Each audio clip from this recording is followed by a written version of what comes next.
honestly, it was my idea. In case any of my band are watching, it wasn't his idea. It was my idea, and we had been wanting to do it really for quite a long time, but the problem was we were always moving forward, and even just now we have been recording new songs for the next stage in the future. But we had been wanting to go back to these sort of lost songs that we had left behind for a long time. And when the record company EMI announced that they also wanted to remarket the catalogue, we said, okay, this makes sense to do it now.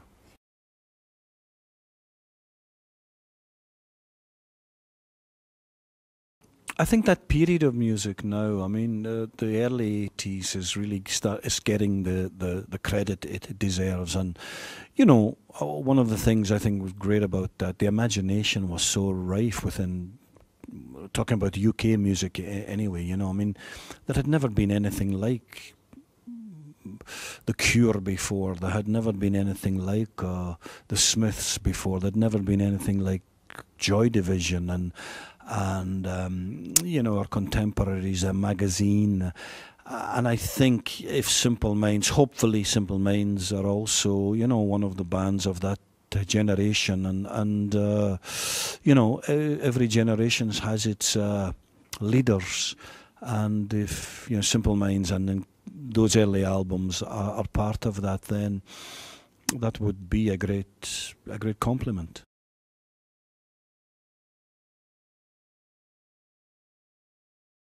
The whole world has changed since we've come through, and the industry has changed, technology has changed beyond belief. But really, and I say this, thank God, for us, the essence is exactly the same. When I was in the rehearsal room yesterday, it was like when I was 16. You know, you're there, you're arguing about things, you're trying hard, you're not thinking, well, we've been doing this for 35 years. You're just on the moment. And when we're writing songs, you're looking for an emotion, you're looking for an atmosphere, you're looking for a melody, a lyric. Nothing has changed. It's exactly the same as when we did it then. And when you're in the actual act, every song, every gig, when we go on stage in Lisbon, minutes before we go on, guaranteed we won't be thinking, well, you know, this is what we've done with our lives, or we're in Amsterdam tomorrow night. It's like this is the only night on earth. It's the last night on earth. This is the only gig that counts. And I think having that approach, having that where every single gig, whether you're playing to 100 people or 100,000 people, you give it the same commitment is the key to being a good live band.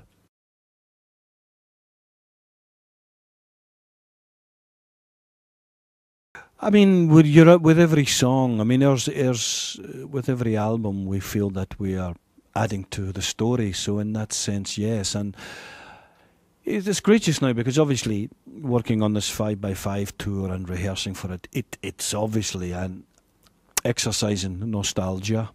But at the same time, we've just left the studio and recorded a bunch of new songs, and we will record more throughout the year. So we're one eye is looking to the past and the other we're moving forward.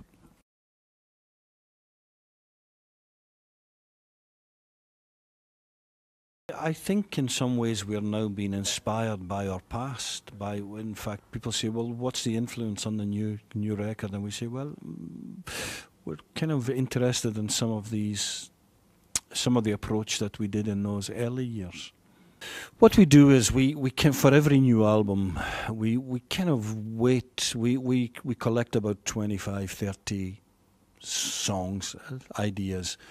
We record them in different stages, and then we say which ones sit together well. And once there's a coherent, you say this is an album. And so we're at quite I wouldn't say advanced, but it's looking good. And certainly fingers crossed for next year. We will hopefully record it by the end of this year, and hopefully this time next year I'm sitting talking to you about it.